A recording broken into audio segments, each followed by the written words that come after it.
Back. We're back. Welcome. It's another month. All right.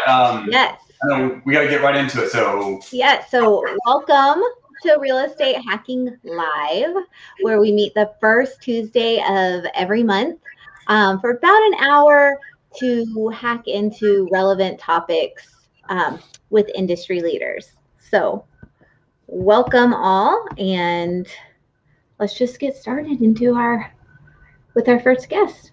all right. You ready? Let's go for it. Okay. Right on time. So we have Steven Rozenberg. Steven is the CEO of Unlimited Mindset with over 20 years of real estate experience, ranging from flipping, wholesaling, and property management. He is a former commercial airline pilot turned real estate entrepreneur after 9/11. He built a property management company that quickly grew to over 1,000 properties under management in Texas. And I'm telling you, every real estate investor or anybody in real estate always is a pilot too, Chris. It's like a prerequisite. First. Right. You were a pilot first before you got into investing, right?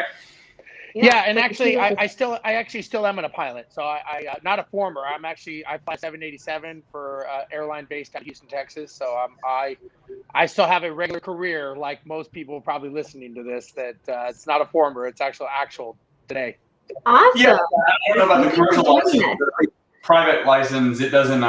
It never expires. You just got to keep up with your medical and biannuals. Is that the same for commercial? Yeah, I mean, I work for the airline, so there's a little bit more intricacies and levels of follow up. But yeah, there's a lot of licensing and things that have to happen and currencies that have to be kept up and stuff as a commercial airline pilot. Yeah, makes sense, and I'm sure that's a great thing. So, all right, 10 minutes goes by quick, and I know you got a ton of experience in this industry, and so just kind of want to get right into it. How are you using technology leveraging technology to help the client's experience? And to put it like, you've gone from property management, you've got a ton of experience with flipping, wholesaling, rental properties, and then also in coaching and the education space. So how are you leveraging technology to help your clients? Well, I'll give you an example. Right now, I'm down in Buenos Aires, Argentina, so I'm doing this remotely. And the thing is all these apps and gadgets and things that we have, I think that they can be used very much as tools for leverage, or they can be considered distractions. And a lot of times, it's almost like there's too many out there, and we don't really know what we want that tool to actually be used as. But if you think of a phone or some kind of app or technology, it's just a form of leverage if you use it correctly. So I've helped people buy properties out of state, out of area, buy them, rehab them, get them rented, and all never once setting foot in that city or state by using technology. So we use technology to do other things like Facebook and all this other stuff, but we don't think of using them as actual tools of leverage. So I think as long as you know what you're doing and what you need that tool to do, it's like using a hammer. Hammer's a great tool of leverage if you use it the right way. There's apps out there that are great tools of leverage. You can buy real estate out of area, out of market, never seeing the property by using tools of leverage. So I'm a big believer in it. Isn't that funny how that works? So I majored in technology management, but a lot of this kind of escaped me in my youth, in the sense that, so Facebook, you can waste a ton of time on Facebook. But what else can you do on Facebook? Well, you can find deals. You can find wholesaler or buyers, investor buyers, and like you were talking about, invest out of state. Before what we know the internet today, like how did you do that? Like, how is that possible without massive infrastructure? Well, it's the great thing about apps and technology is it lowers the barrier of entry. So you can actually get into a market or any type of industry without cost or time, because the app is that leverage. The challenge with that is it's a lower barrier to entry. People think they can get into an industry or into a market without educating themselves first. Now, you were talking about using Facebook and social media. They say the average person scrolls the height of the Eiffel Tower every day on social media on their phone. So, but here Yeah. So, but here's the thing you got to think about is when you're looking at when you're a realtor or you're doing something in real estate, you have to flip the view of what you're looking at and start looking at it not as a consumer, but as a producer and an auditor. And you start looking at what other people are doing. So if you're in sales, you want to start seeing you're not looking at and consuming their information, you're auditing what it is they're doing, and you're trying to see who's successful, who's not, and you're almost making it a lesson.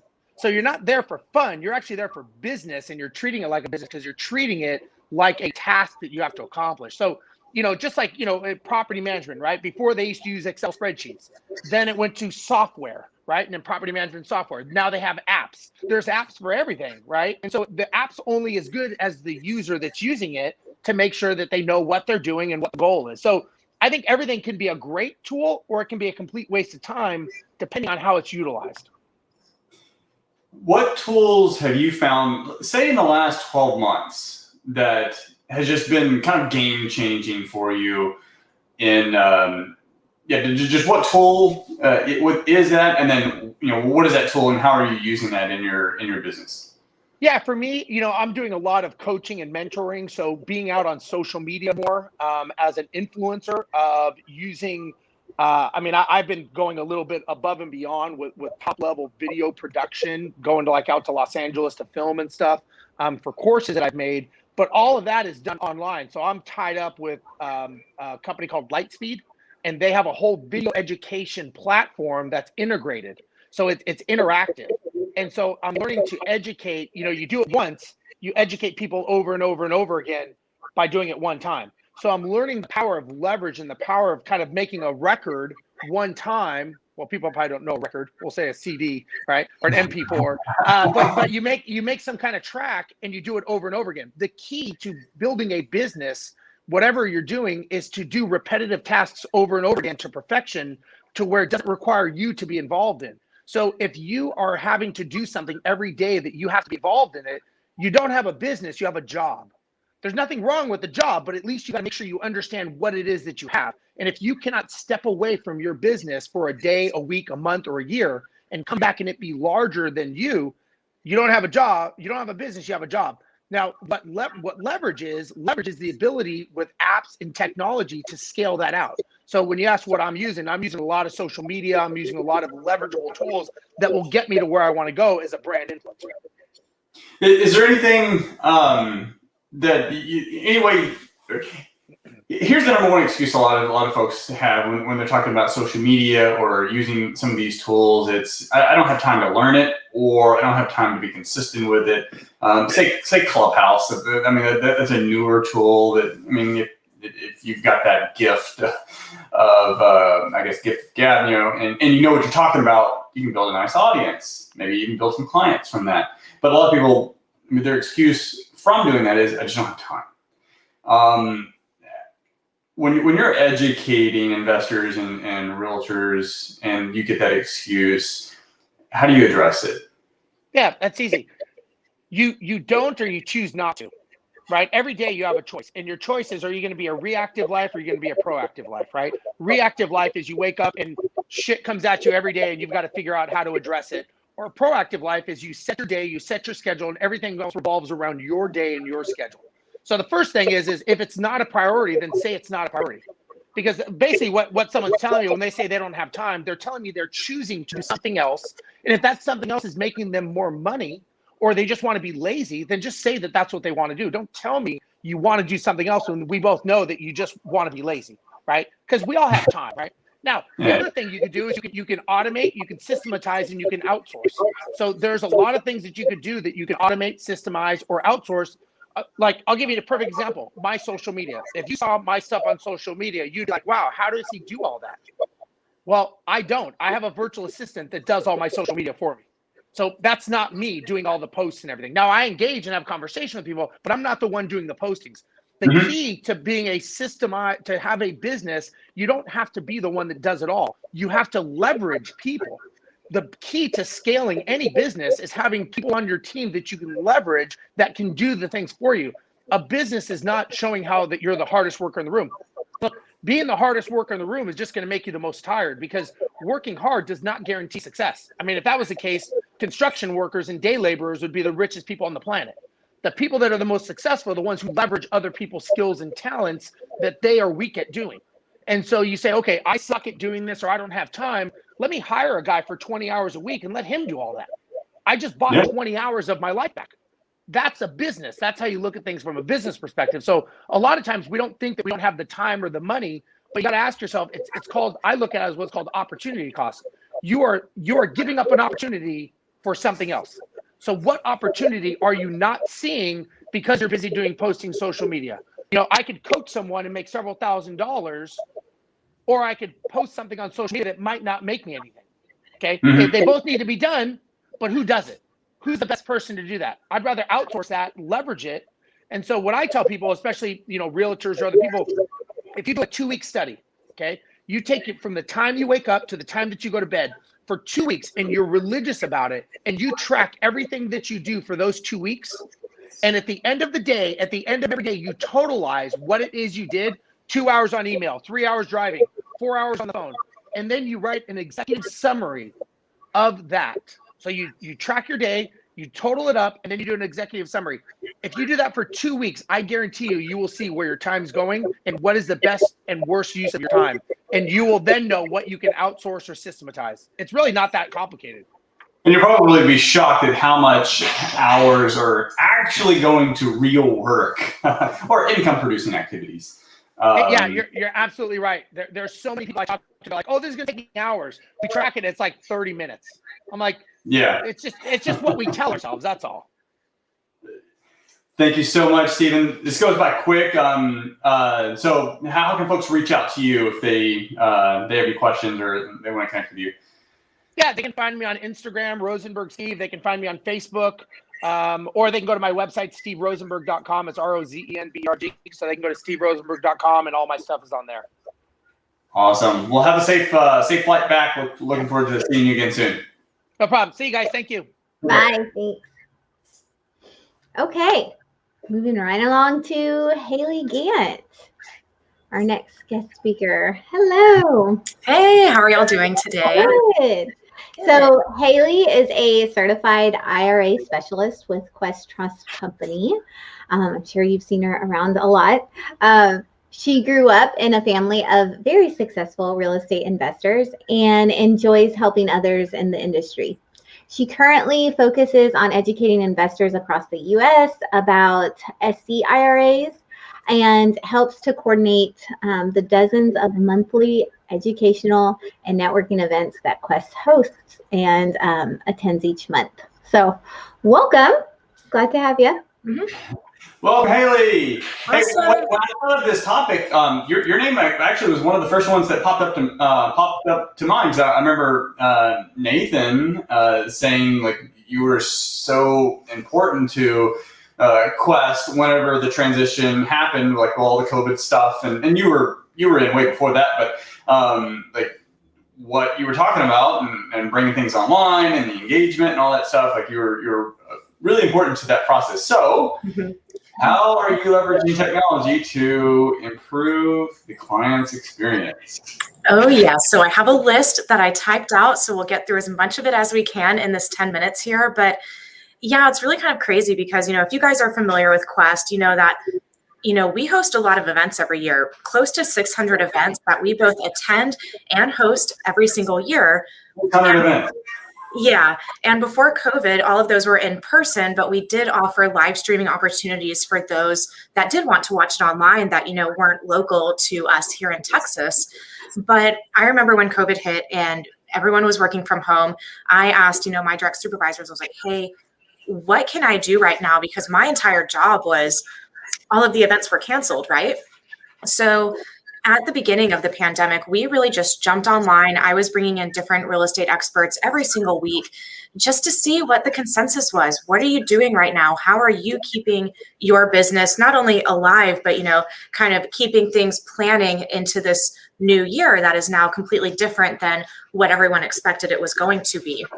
So that was a big adjustment. We moved everything online, and it's actually, I'm sure a lot of you guys saw this out there, but the online attendance for our events skyrocketed at the beginning of the pandemic, probably close to 5 times our normal attendees that we would have both online and in person prior to last March.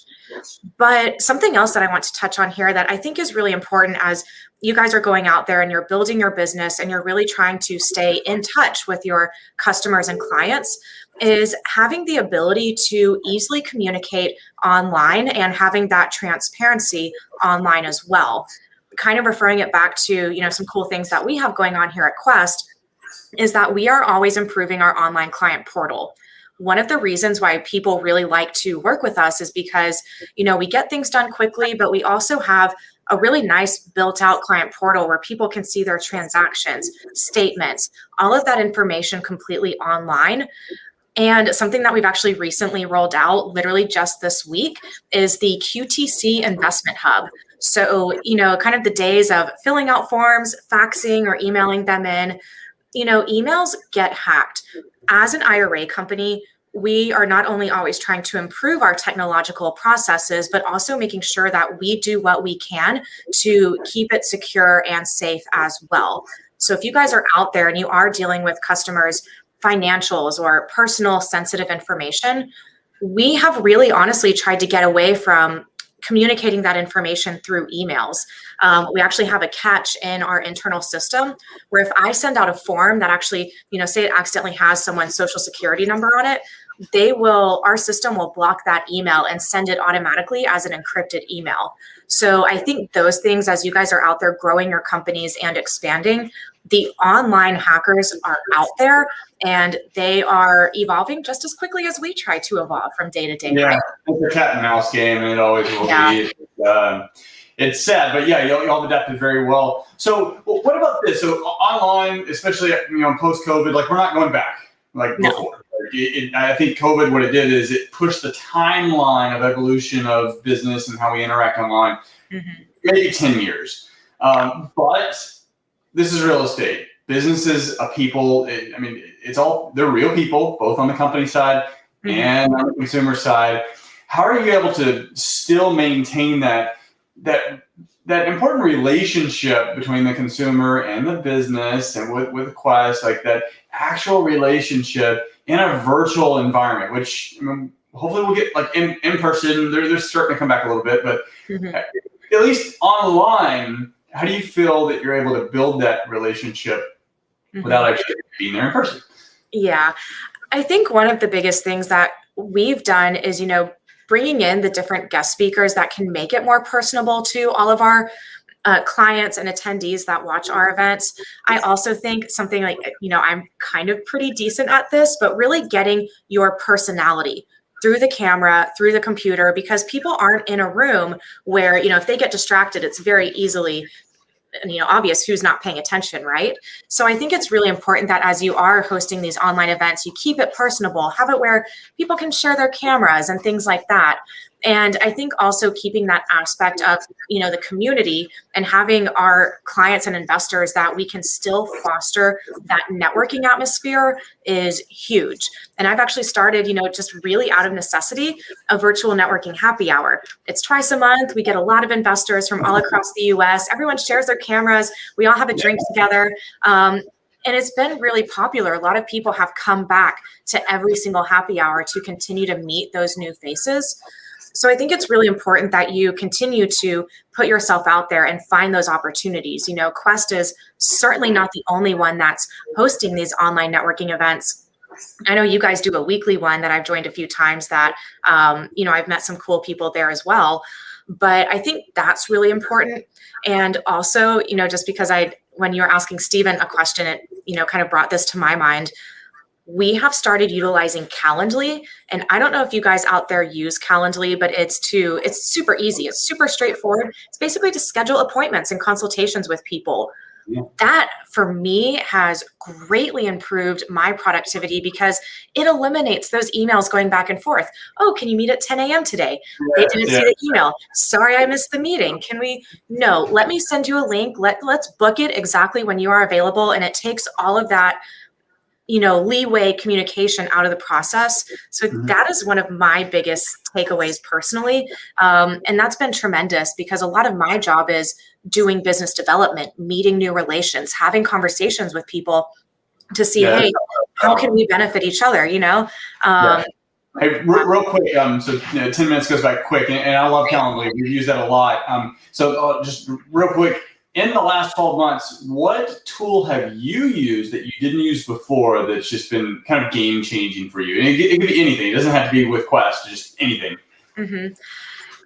Honestly, Calendly is up there. It's huge. We also use Monday.com. So not only has everything changed within the past year, but my actual job completely changed in the last year. We split sales and marketing. I am solely focused on business development now.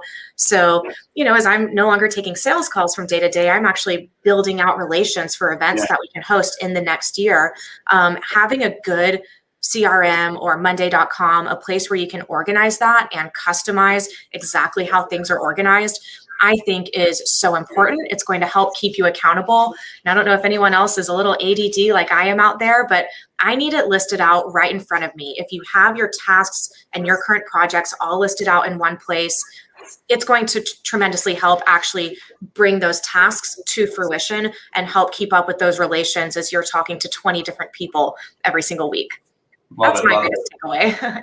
Well, thank you so much, Haley. I love everything Quest does. You've definitely been important in their growth throughout this time, and look forward to hanging out with you again soon. Awesome. It's always a joy to see you guys. I'm sure I'll see y'all hopefully in person sometime soon, right? Yes, let's do that. Awesome. Thanks for having me. Hi, Haley. Thank you. Good stuff. All right, moving right along to our next speaker, we have Elijah Randall. Hey. Hi, Elijah. Good to see you. Hi, Elijah. Hey. Elijah is a co-owner of numerous real estate companies, including FastTrack Remodeling, FastTrack Roofing, Turnkey Estimates, and FastTrack Resources Investing Group. So he has helped investors, including us. He's a big partner with us with all of our rehabs and investment deals. He has helped investors with over 1,700 residential remodels and over 900 roofs. Is that up to date, that number? It's always climbing, right? So Yeah. I pulled from toward the end of last year, but so it's a little bit higher than that now. Yeah. Well, welcome. Thank you for joining us.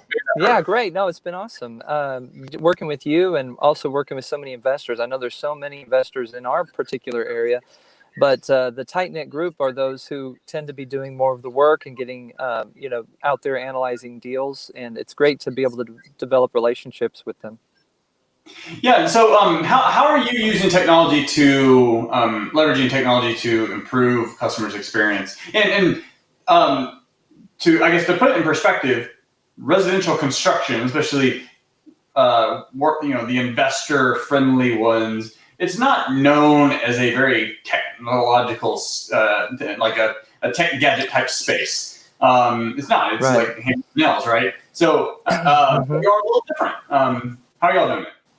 Yeah, we are different. I've seen people write, other contractors write their bids on, a legal pad and hand it to their clients with coffee stains on it. And, that's one way to do it. But we've chosen to be a little bit more specific in what we do. We think two things. We think one philosophy on the beginning side, before you have the deal under contract, is quick and close. If you can get quick numbers, close, you can analyze more deals, you can put more offers out there you'll be batting better on the industry and really putting yourself to have more opportunities. If you spent all the time on every single deal, it would be a full-time job just analyzing deals. So we do suggest quick and close to get it under contract. We use a tool called Turnkey Estimates Pro for that, currently on Apple. But then we have also, after it's under contract, we have a different philosophy. It's all the details. Everything needs to be clear. Expectations need to be clear. So we actually created our own application that's proprietary to be able to do on-site bids for people that are detailed with a general look of all of the particular areas that are going to be done, and then also a specific look, room by room. I know you all have seen it. Many of the investors out there have seen it, but it's our goal to really be detailed so that if it's on that list, everyone knows it's getting done, and it's getting done at that price. Yeah, that was pretty impactful because the contractor we used before was kind of the legal pad. Not literally, but sometimes a Word document, and it was like no organization. It was just, I don't know, 60 lines of stuff with that was very vaguely described, and then like a total. That's commonplace. But with what y'all do, I mean, it's like we get two different itemized breakdown, including labor and material costs with the contractor. With your management fee, and then the bid at the very bottom, so it's very transparent. Have you? I don't know. Well, did you notice anything whenever you brought that out, like night and day difference, or have y'all always done that? We've always done a semi version of that, but night and day difference has been when we were really able to push for those on-site bids. That's where the night and day difference came in. You're able to actually dialogue with the investors right around the true heart of the budget. I know, just quickly stating, I mean, every investor that I've ever worked with is kind of two people. On the front end, it's the money, it's the budget. You know, how are we going to get this to be close to what we know the deal needs to be? And then after you sort of secure the budget, it's now, how am I going to get this thing sold? What's it really going to be looking like? And so I've noticed that what we do with the details, we're able to merge those two people together a little closer, I think, than some other contractors are able to do with a little bit more vagueness in their bids, because those two realities are real, whether we've been in the industry for years or just starting. And we shift once we spent the money in our mind, you know, and we shift into, now I got to get it sold. So what we try to do is be clear on the things that can help it get sold, and we implement those into a very detailed bid process. And I think that helps the investor to focus on the things they need to focus on, and it helps us be clear about what we're offering. The app that you created too for the consumer, so you mentioned it's on, Apple. And I've had it for a while. That was game changing because, I mean, I know it's in my head. I mean, I can ballpark a rehab, but being able to teach someone else, like a new team member, bring on an acquisition agent or whatever, how to do that, it's not easy. Right. And be able to punch that in. Tell me a little bit about that, of how your clients are using it. Sure. Yeah. I mean, they're able to get out there and answer yes and no questions primarily. They don't have to have a tape measure with them. They just need to know somewhat of the comps, and they need to know the square footage of the home and the zip code. That's pretty much it. What's really been game changing for a lot of folks, especially with the current climate, with COVID and stuff, is that they're able to analyze almost all of the deal online with online pictures and with a few questions to the realtor or the wholesaler, which is that has been game changing for folks, because now before they spend their time to actually see the property, they know around where they need to be, and they can just prove the concept when they show up. It's been real helpful. But it's those 57 yes and no questions which really identify what most investors are doing in the market around a certain price point home. And it's based on the deferred maintenance, which is kind of its unique feature compared to other estimating tools, is it takes into account how the house was treated and how that can actually affect the ballpark pricing. Paint and carpet, one house that was treated really well is going to be a different price than one that's really rough. And so it's just able to help identify some of those hidden costs that people that aren't as familiar, or even when you are familiar, you just don't always think about. Yeah, because if you know your market well, and especially the price point that you're buying at, you're going to pay for it one way or another. You're going to pay for it on the front end or on the back end when you try to sell it, either due to price reductions or post-inspection, rehab requests. So knowing that up front just lets you be a little bit more proactive. And if not that you do it, and maybe you do wait, but knowing, because once you buy it, if you're going to flip it, like, you're in. There's no recovery on your cost basis. Like, you're in, unless you just rent it out. But if you're trying to flip it, you don't know those numbers, or you're off, or you get some of those mistakes, that's where those are not the fun ones. Right. And to be honest, it's the number one thing I think an investor actually has to do, is be able to analyze a deal till they're comfortable with pulling the trigger quickly. That's really what I think investors need to get good at. They don't have to do better. Quickly now, like, you don't get the deal. Like, you just don't get the deal. It's the market's insane. So in the last 60 seconds, what as a consumer yourself, what app like in the last 12 months have you used that you didn't use before that's just, it's kind of been game changing for you? And it could be personally related, it could be business related. Well, I mean, we've been using a few new tools you've probably seen online. We've been using some video editing tools that have helped us to put out some short videos, do some cool features, and really graphics that we hadn't been able to do before, making it more entertaining in a shorter period of time. I think that's really important for people. In a sense, we're trying to let the images and the testimonies really tell our story, so we're not having to say it from our own voice all the time. Yeah. And it's been great to use some tools. So I didn't have at the ready exactly what graphic tools, but if you just research some video editing tools, I mean, just more of the basic ones is what we've been doing, but using them to our advantage to make the videos shorter, smarter, more quippy, and really get attention. And then we boost them on social media. Mm-hmm. We boost those videos that we've taken that extra time on, and that's very helpful because then we can reach a market we might not have been able to reach before. Yeah. So you're actually doing the boost, or are you doing like the Facebook ad? We'll do a boost. Okay. Look into the Facebook ads.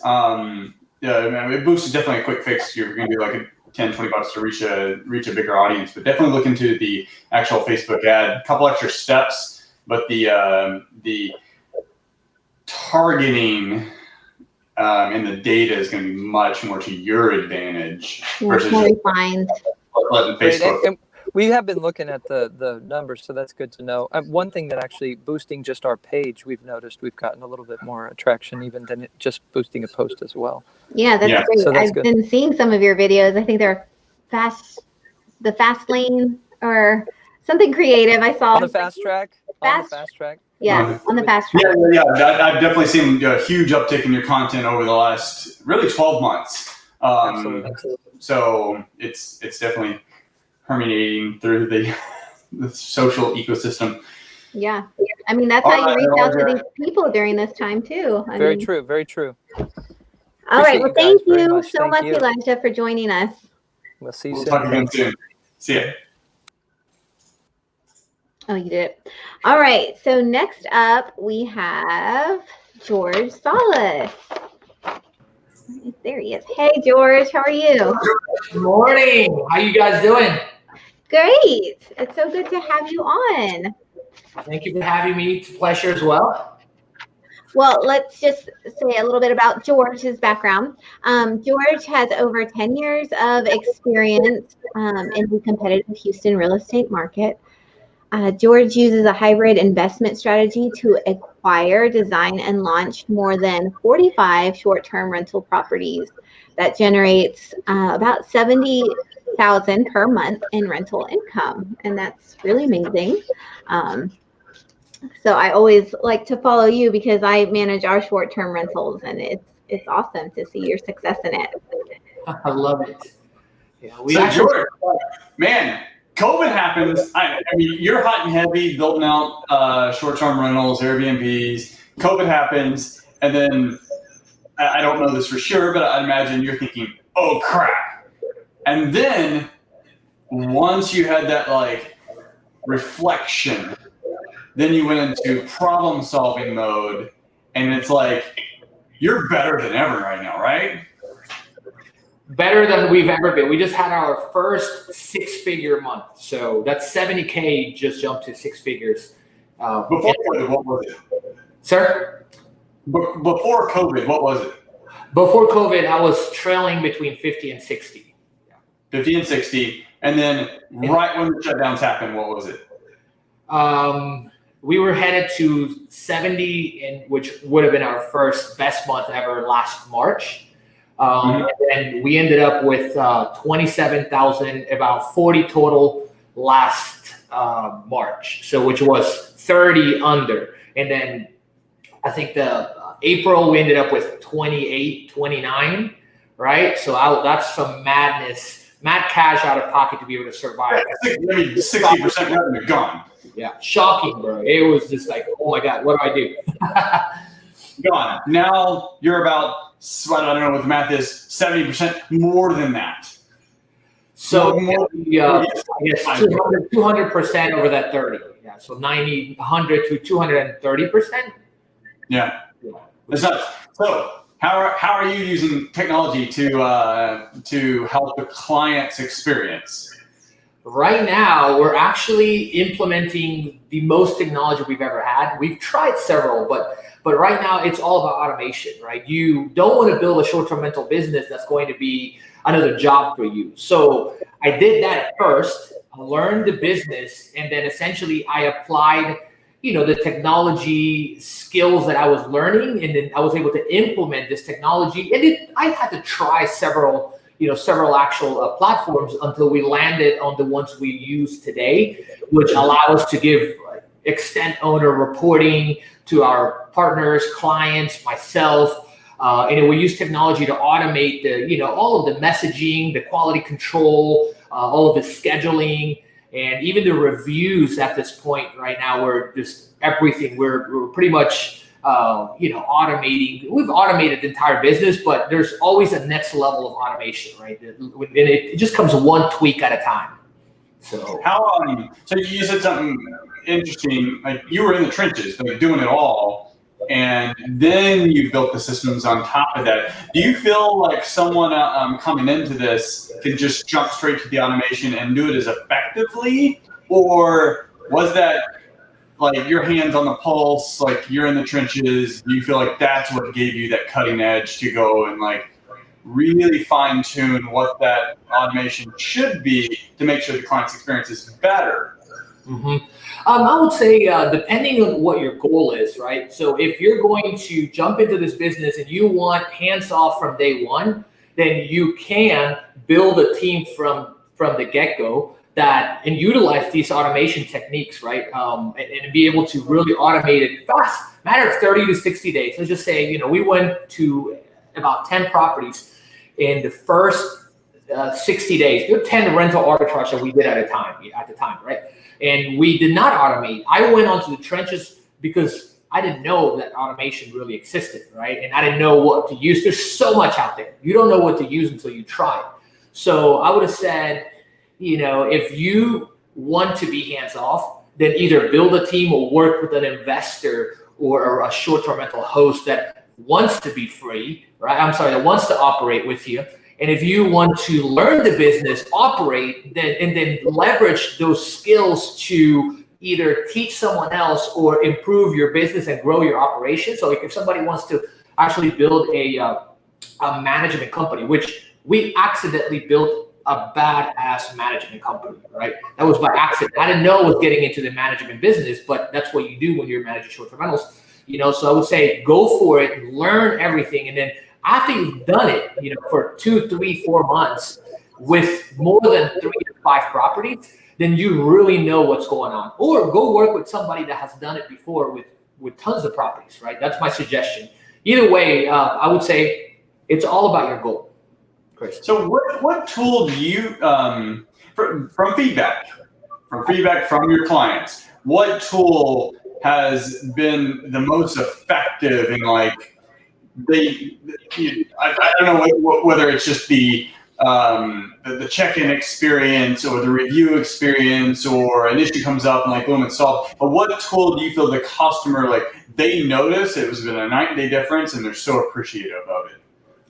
I would say the message automation is the number one and most effective initial tool, right? Because you can add and subtract little things that make you or break you, right? For example, and we use the Smart B&B, which is probably the best tool out there in the market for message automation. Right now, we use a CRM called Hostaway that does everything, right? So it's a CRM, right? So when we started, we tried several things, and I would say the messaging tool at first is what makes you or breaks you. And the reason for that is because one little thing that you forget to send a customer, guest, or client, right, could either make you an extra $200-$300 or take $200-$300 from you because you don't send them certain. Let me just give you an example. You don't automate your check-in information and you forget. You lose a reservation. Perfect example. I went into an Airbnb in January in Galveston, and the lady was super nice, right? She actually didn't use the automation tools. And then I was like, I'm on my way. And then she forgot to press send. So I was locked outside my own Airbnb, which I'm like, wow, what a coincidence, having 40 plus properties and then being locked outside. So that one little thing costed her to lose that night. And this happens all the time, right? One little thing. Hey, would you like an extra early check-in or this or that? It's simple communication. It's simple. Because a lot of people think you get the Airbnb, you're in the rental business. Like you're not. You're in the hospitality business. The moment that they step on site and they're engaging with you in a conversation to rent your place, to the moment they're completely done, out of the house, and I guess get their deposit back or whatever, like that entire process is the experience. It starts with those automated messages that could be short, little long, that come before, right? When you arrive at the property, the moment they just request or inquire, that's when it starts. And we put certain words and verbiage in our language that I've come to find out over the years that is important. Sometimes it might be a little too much for some guests, but that's what we are very niche and avatar of who we're catering to. Yeah, I'm going to have to stay on your Airbnb to see what this record is. All right. Hey, George, it's been a pleasure. Look forward to seeing you again soon. I've been really excited watching you. I know Jamie's had too. I'm like, hey, watch George. He seems to be on the ball with his Airbnb thing. So I need more of these short-term rentals. I love it. Hey, let's do it, guys. I know your Canyon Lake one, right? It's doing well. Yeah, but Livingston, but we've got an offer out on another one. It's a more unique property that may chat with you a little bit. We'll see if we get this one. Hey, let me know how I can help, guys. All right? Absolutely. Thanks so much, George. Great info. It's a pleasure. Bye. Sorry, I keep forgetting you're pushing that button. Okay, next we have Joseph James. Hi, hey Joseph. Hey, how are you? Good. Thank you so much for joining us. Always glad to Joseph be is here. a commercial real estate coach and founder of ROI-Muse. I'm sure many of us have heard of that. He and his team of coaches and consultants have trained over 2,000 agents and brokers in commercial real estate. So I can't wait to see how you have utilized technology in your business. That's all we do. So, Yes. Yeah, you were like one of the first guys that came to mind that when I thought of this topic, that like you're right on point. This is what you do. So real estate investing, it's a numbers game in all kinds of levels. You're a numbers guy with a numbers app. Yeah. How are you leveraging technology to improve your client's experience? Absolutely. It's all about the numbers, like you said. So we do primarily commercial real estate, multifamily real estate. We're also doing syndications now. So it's all about the numbers. It's about, not only, a lot of investors want to invest with you. A lot of them are looking for single family properties. A lot of them are looking to invest into multifamily or commercial deals or development projects and things like that. We have to underwrite these deals, right, based on industry standards and in the industry practices and the best practices. And then the most important thing, Chris, is you have to present the deal in a way that it makes sense to the investor, right, before they would want to invest in your deal. So that's what we do. We use we use different data tools, analytical tools. At the end of the day, you're gathering information from all the sources you can, right? So, and then once you have all the data, all the analytics that you need to underwrite a deal, then you will use one of the tools and go and underwrite the deal so that all the numbers make sense, right? But before even you can underwrite the deal, we need to collect all the data as much as possible. Some of that involves boots on the ground, checking out some of the competitive properties. Some of that is just looking at market data available, looking at the comms data. Same thing, it doesn't matter single family or commercial. The process is the same, right? You have to do the current rent roll analysis, the market rent roll analysis. You have to look at the rehab estimate. You have to come up with a business plan and see, once you put it all together, does the deal make sense? So that is literally the process of what we do, but we leverage a lot of tools and a lot of data to get there. I remember when you walked me through ROI-Muse, I was like, wow, where was this like 10 years ago whenever I was looking for that? And I built out extravagant. You can do everything in Excel if you want. I mean, it can get really complicated, really simple. It can get clunky, or it leaves a lot of room for gaps. But I think what y'all have done is a very the cleanest way possible to make an interactive, customizable, I guess, analytics software for pretty much any investment scenario. The BRRRR strategy, flipping, wholesaling, multifamily. So clients coming from the Excel spreadsheets or maybe the bigger pockets calculators, which they're good too. And what is their initial reaction whenever they start playing around with those tools?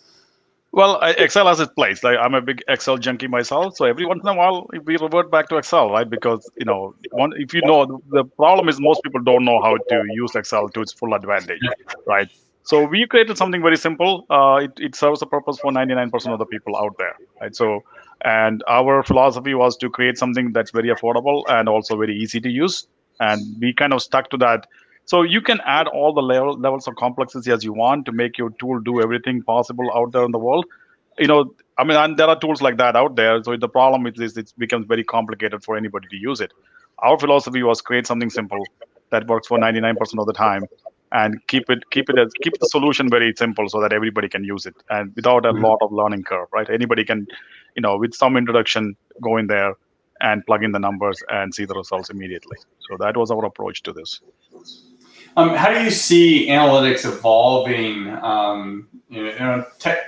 far as apps and tools and stuff, how do you see it evolving going forward? And I mean, everything's changing. It's changing rapidly. We're all going virtual. I mean, obviously, it's a web-based app. I don't know if you have an iOS system or something more intuitive with AI. But how do you see stuff evolving with the analytics software, kind of like what you have? I think at the end of the day, it's leverage, right? So we all want to do a lot of deals. Right now I'm underwriting, at least a couple of deals, every week on multifamily side. I mean, you want to be able to bring somebody along and train them on a system, right? So whatever is you've learned over number of years, you want to be able to train somebody who can help you with some of your processes, right? That's how you can scale. So that is literally where I'm looking at right now, is to see how many people I can train on underwriting multifamily deals or commercial development projects. So they can do the heavy lifting for us. And then we can, once they're done with their analysis, we can literally look at it and say, okay, you did it correctly, or maybe I would have done it slightly different, and then coach them on that. So that's literally where I'm doing most of the time, is bringing other people along on how to do this the right way, right? So then we can leverage them in our business, and also partner with them in the future, right? So we're always looking for people to come along and help us with our journey as well, right? So, and we can also contribute and help them develop their skills.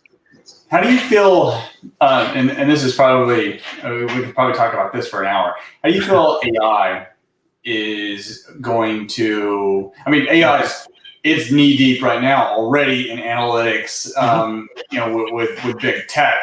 But for individual operators, I want to go look at a multifamily unit, it's 300 units, I'm putting all the data in. How do you feel AI, such as it highlights, hey, this line item of expenses seems out of industry norms, or B, hey, if you hold it for 7 years as opposed to your proposed 5 years, you'll net an extra 7% return. How do you feel that can be, or that's going to evolve with operators on our level? I mean, I'm a bottom feeder. Like, I'm not Blackstone, I'm not Google, I'm a bottom feeder. So. Yeah, no, I think, I wouldn't necessarily call it AI, because AI to me, it's like a little bit more high level robotic, some artificial intelligence, right? But we can add analytics to our data very easily, right? So for example, we recently launched an app called Multifamily Pro Forma Builder. So basically you can take your T12 data, which is your P&L for the last 12 months, and load the data in like few seconds. And once as the data is being processed, it already highlights the cells that you should pay attention to, right? So literally, instead of looking, 300 lines of data across 12 months or 24 months, you can literally look at, a handful of cells to say, okay, now this data doesn't look like there's something happened here, right? And a lot of the time we look deeper and say, why is the plumbing expense $5,000 in this month? What happened? Like, is that a plumbing leak or whatever happened, right? So it makes it easier for you to read the data. We also summarize the data to say, okay, now this is the T12, this is the T6, T3. These are all annualized summary numbers, so they can see the trends. So all of that can be done very easily in a tool. As you're loading the data, right? Literally, all of this takes about 5 seconds to load the data. In 5 seconds, you have all the summary that you need to look at the data, right?